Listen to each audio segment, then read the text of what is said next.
You are now listening to the podcast for geeks and the stuff they love, where each week we'll talk about everything from anime to movies, games, and prop collecting with the people who create and love it. I'm Jeremy. I'm Vince. I'm James.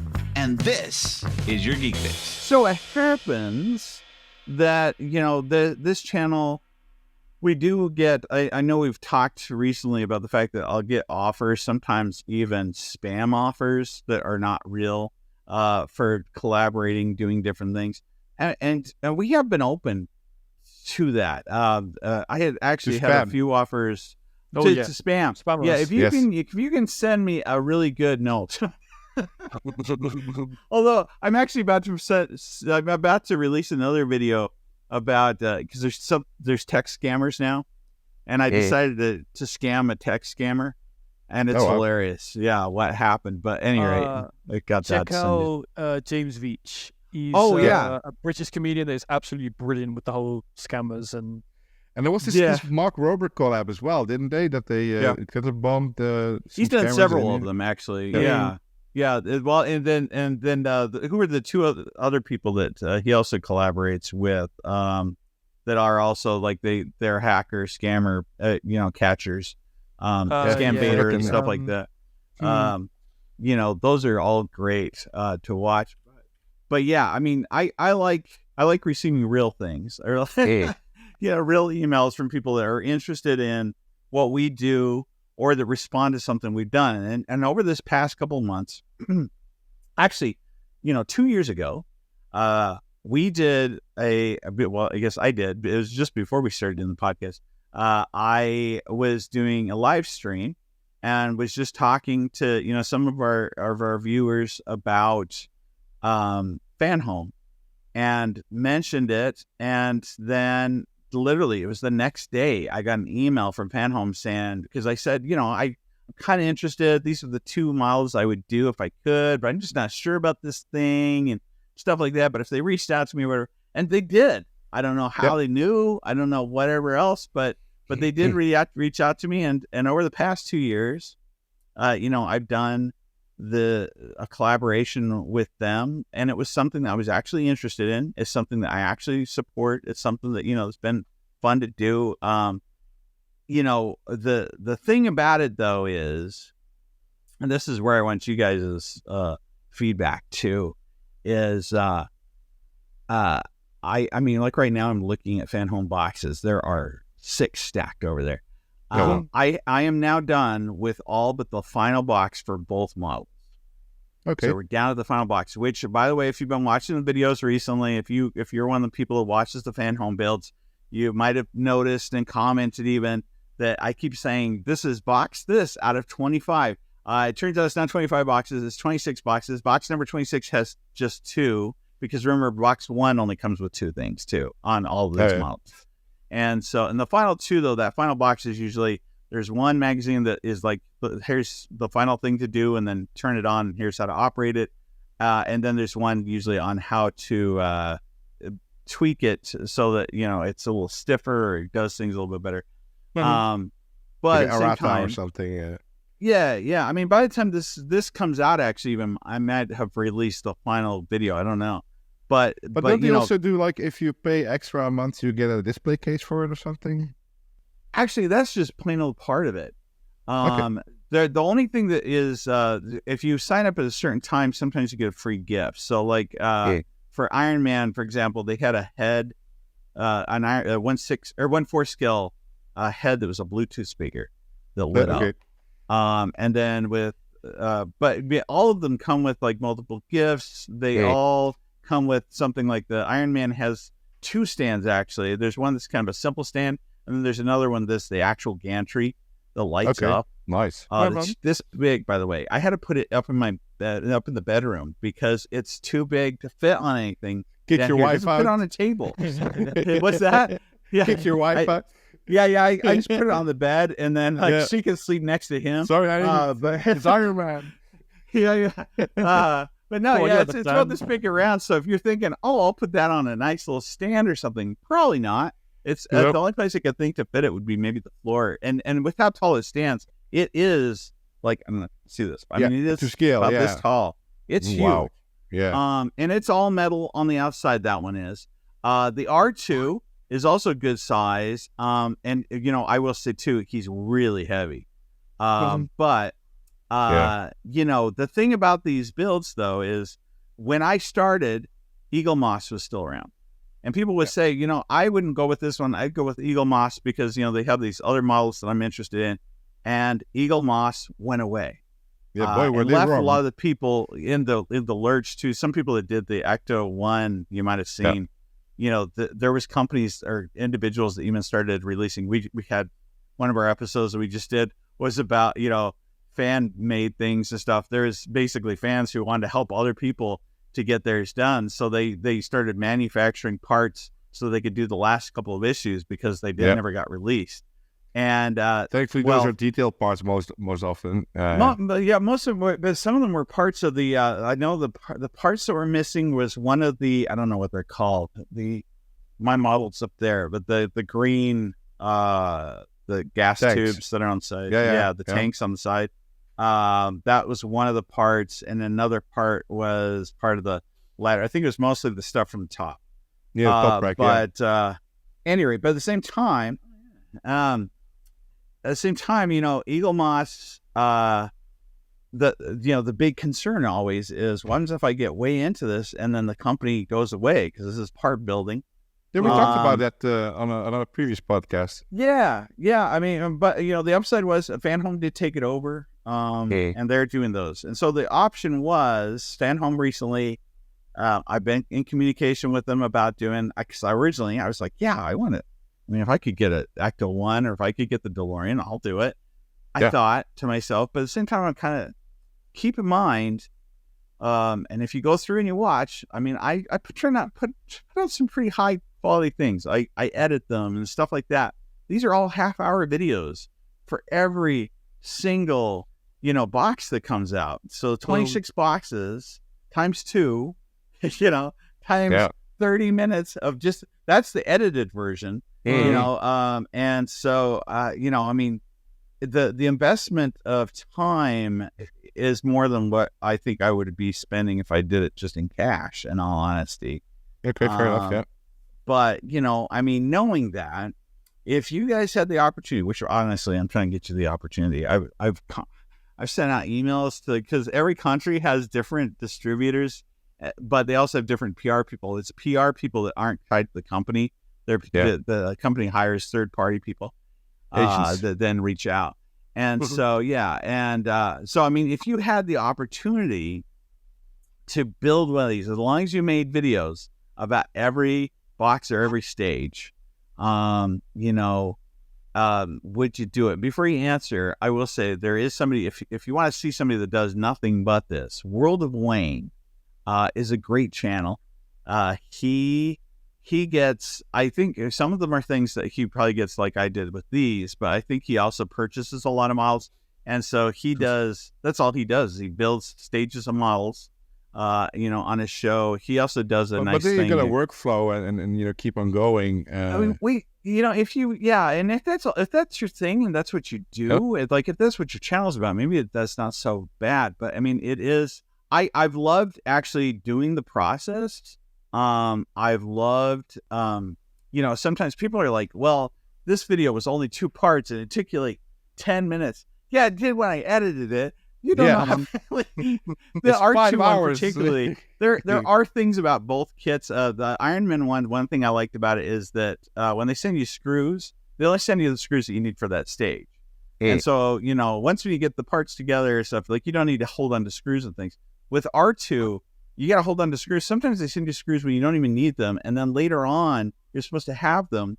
And then I kept running out of some of the screws. Like they'll say self-tapping screws. I'd run out of them and be like, well, what do I do now? And so I'd be, doing some other things. Because of the shipping stuff, people probably, I get comments all the time too. That people will be like, well, it's nice that you're getting them every single week because, it takes me whatever. No, there was a shipping crisis because of COVID. And so for a period of time, we didn't get any. And the thing I'd be curious to know, where I want some comments on this too from people to watch, because people who watch this channel have actually built these and purchased them, is when you did it, if they see when the shipping started going through again, they sent all of the ones up to the time that I was supposed to be.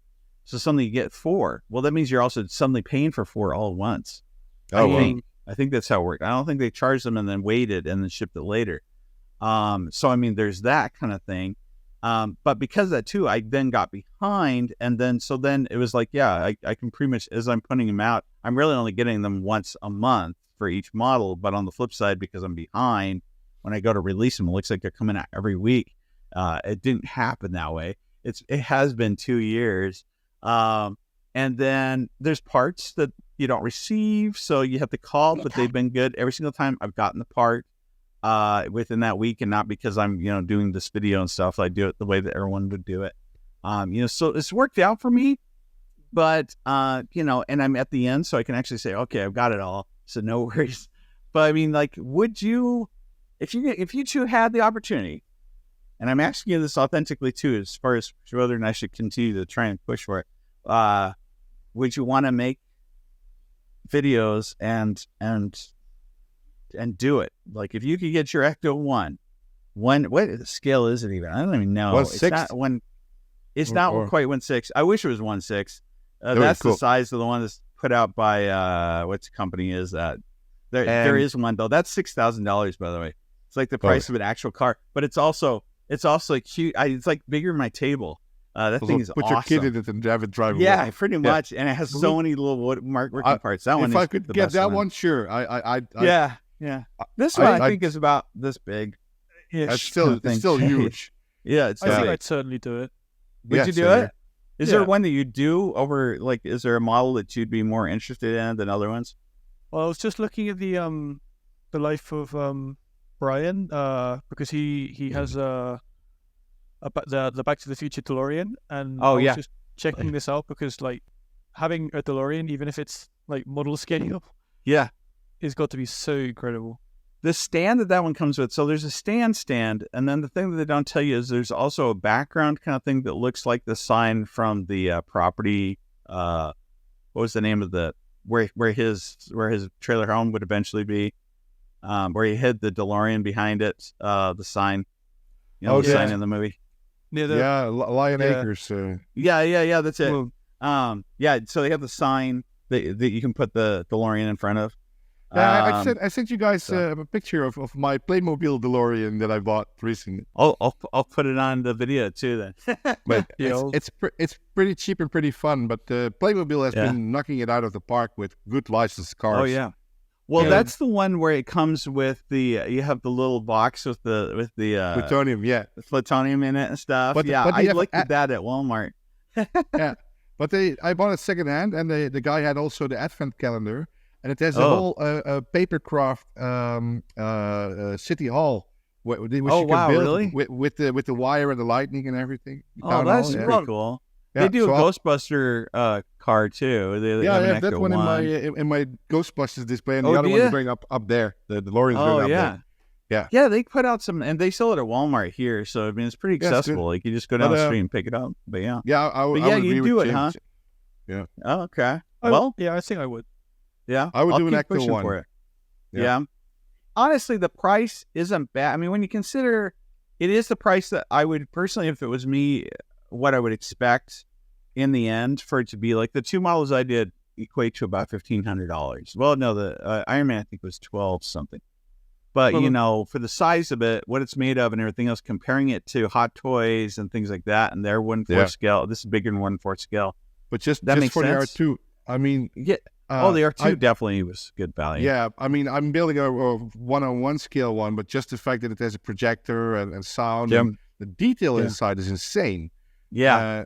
So that's a work of art. And to miniaturize that compared to what's normally being done, that's good engineering. The lightsaber we live streamed the lightsaber part of the build from it, because it has an actual. When I saw the videos of it before I got it, I thought it was just like the end of it, like something that just sticks up that looks like a lightsaber that pops out of the top. And it's actually it's an actual ejecting an actual lightsaber that you pull out. Great. It seems smaller than half scale, but it's supposed to be half scale. So it does all sorts of things. You can control it with your phone things. But I mean, stuff like that, I'm all for collaborating with. And more recently, privileged hobby, though. I mean, you do have to have the disposable income for that. Yeah. Oh, yeah. I mean, even if it is like you're paying for it, as you go, again, because it's $1,000. You run the risk. You might not get it all, which would be like, but I mean, we would probably just fabricate the rest of the parts ourselves if we came to that. But at the same time, I mean, the idea behind the part building, which, it goes back to the 70s.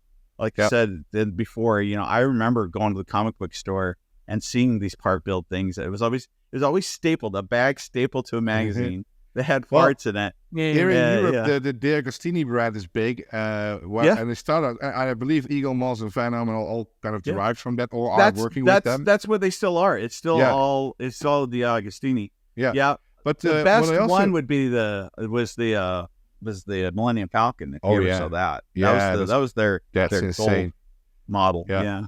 But one thing I would like to touch upon is also there's this YouTuber called Look Mom No Computer who is really into homemade synthesizers, and there was this episode he did recently that in England there were like these electronics magazines that would every day or every time they came out. They would have like a chapter that would allow you to make your own synthesizer by hand. Cool. And they would just say, okay, buy this stuff from your electronics store, wire it up like this, and then at the end they would have a synthesizer. And he found like 2 or 3 of them from different magazines. And he also found one of a guy who actually bought both of them and combined them into one Franken synthesizer. Well, that's cool. But I mean, that stuff we don't really have anymore. Like those kind of magazines, like go to your electronics store and buy stuff. Well, Radio Shack back in the day in the United States, which is something. I mean, they still make stuff, believe it or not. Radio Shack does, but they don't have the stores anymore, or I don't think they have an online store. But Radio Shack used to have they had a part build cardboard computer. So they had like components you put together. This is back in the day, so it's not like you're getting a video card at some point in time. We're talking like a 250 megabyte computer. I mean, let's run Doom on this little thing. But like, I would support stuff like that, like things where you're learning how to do something that you're interested in, you know, and allows you to have a taste of, like the thing that I like about the R2 one that they did is it's like it's teaching you about the electronic, generally the electronic, teaching you how to use in the world, and then you're doing something with that particular type of electronic. Yeah, and so I like that. But so we've had people reach out to us recently, and if you start seeing videos that are coming out where I'm reviewing things and it's a collaboration, it's not just because they're doing something for us or they're giving us money. Although we do have a couple that are helping us. They're saying, look, if somebody buys something, then we'll get a piece of that, and that will go toward making videos and things like that. But I'm not supporting anything that I wouldn't actually buy or support. The best part is, though, even in relation to, it has to be they've even heard our this podcast, because it's only been mentioned on this podcast a couple of things, literally. Mostly printers and cutters. I had a laser cutter first, which is sitting next to me. Well, YouTube does transcripts, though. They do, and they can look up stuff like that. Yeah. But I mean, like there's a lot of podcasts out there. There's a lot of stuff, and they'll write me things that they know specifically about the show and about other videos that we've made. But I ran into a scam the other week almost. Like there was this Facebook post from Anycubic posting Creative posting in the Anycubic forum. And it said, do you want to be a beta tester and give me your stuff? Then you have to pay $50 shipping in advance, and we'll send you a printer. And I'm like, okay.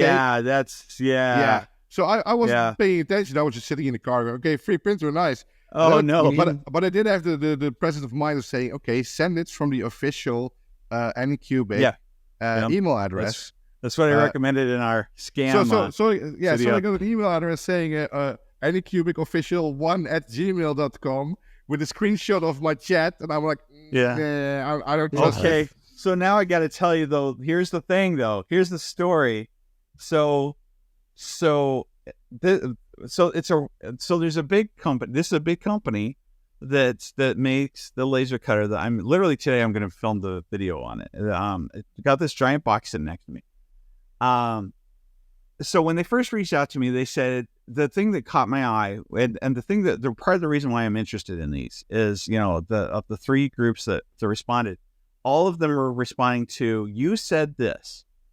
And so what I said is, I made a video about a laser cutter recently. We've had discussions on the podcast, though, additionally, where I said it would be nice if this had an interface, or it would be nice why don't they use the Z-axis? Why don't they have something that goes up and down? Yeah. Why don't they have an auto cutoff? Why don't they have something where if you unplug it by accident or something happens to the power, when you plug it back in, it can continue without you losing, a filament or like losing 3D power or printer whatever. Stuff that is pretty well known. Yeah, like stuff that already exists when it comes to 3D printers. Yeah. And they wrote me back and they said, hey, we do that. If we send you, we have a new one that's coming out. If we send it to you, will you make a video about it and stuff and review it? And you can keep that, and any sales that happen, we'll give you guys a portion of it, which I'm going to disclose. I'm disclosing even now. We'll get a small portion. But they also allowed me to be honest. So there are a couple of things that I still say, oh, do this or that. And then they also send me scripts that are pretty good scripts that say things like, we would like you to take it and throw it off a roof. We want you to drive over this with your car, which one of them wants me to drive over the parts that I make with my car. I'm not going to pop my tire, but I might have something else. Rent the car. Yeah, that put it on the train track. That is very good for the product, though. Like if you're worried about breaking your tire, it means that it's pretty good. It must be pretty strong, right? Yeah. So, but here's the story that goes back to what Vinz was talking about. So I got this email. One of the first ones was in relation to it's Atezr that I'm dealing with, and they are awesome. Really fast to respond to things, but they don't have like logos that come through. A lot of things I usually watch for inside my emails, and I did the stuff I standard do. I asked them the right questions and everything else. So, but one of the questions I asked was, I said, can you send me something from your PR department? And I get something from literally the email said Atezr PR, and I'm like, I don't know. And then it had an attachment, and when I tried to open the attachment, which I scanned it first and stuff like that, it wasn't the file types that I've mentioned before, but at the same time, it came back as it's a Trojan.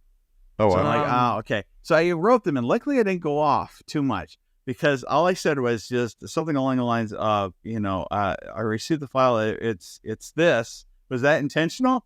If you want to send it to me in a Word, straight in text form in the email, I'm fine with it. If you want to have my credit card details, I could just share it with you. Just ask. So now they had already said too that they had already mailed it, and they gave me a tracking number. But people can also fake tracking, or they can send you something else that's not really the thing and stuff like that. Well, so I'm still like, or send someone else's number.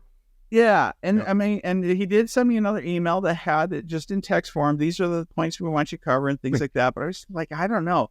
This could still be something. And and I'm watching the tracking, and there was some weird stuff that happened with that. And so right up until the thing was in my house, I was like, I don't know. This could be it could have been a thing.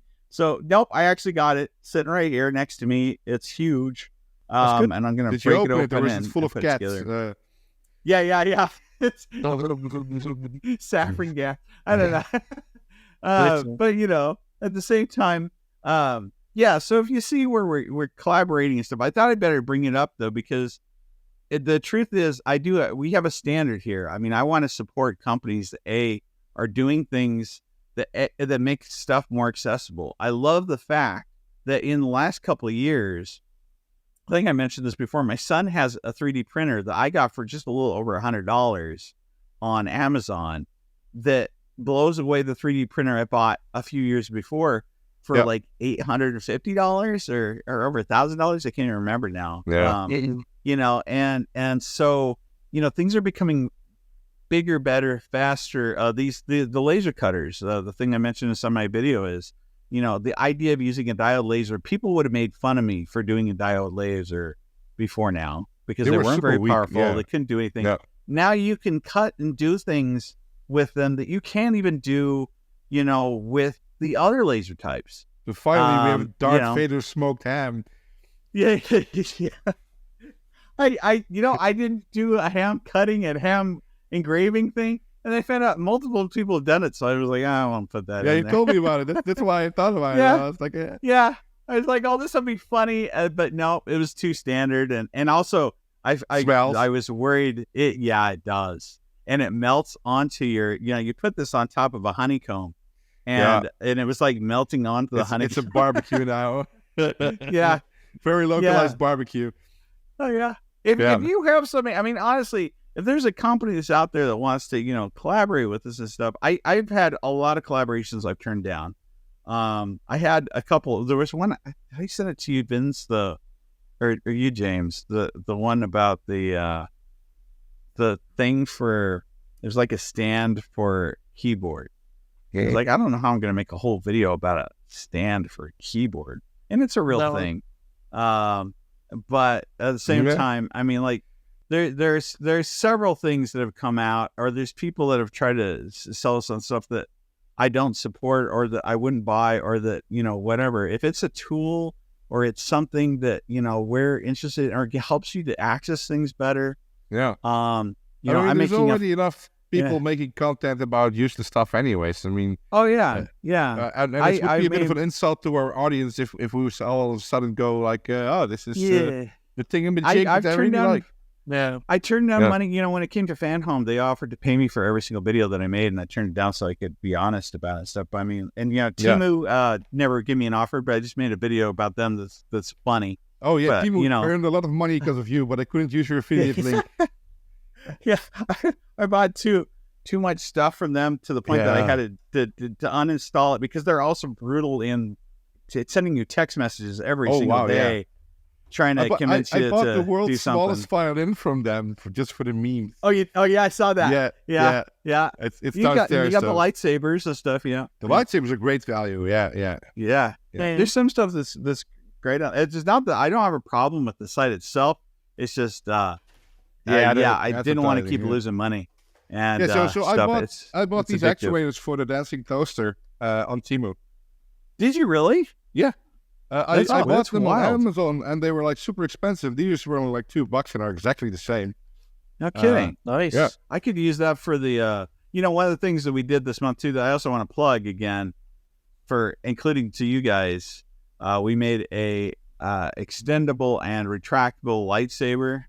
And then at the end of that video, I mentioned anyone that's willing to make something before November, they can retract. Doesn't have to have sound, doesn't have to, whatever. But they can create something and wants to submit it to us.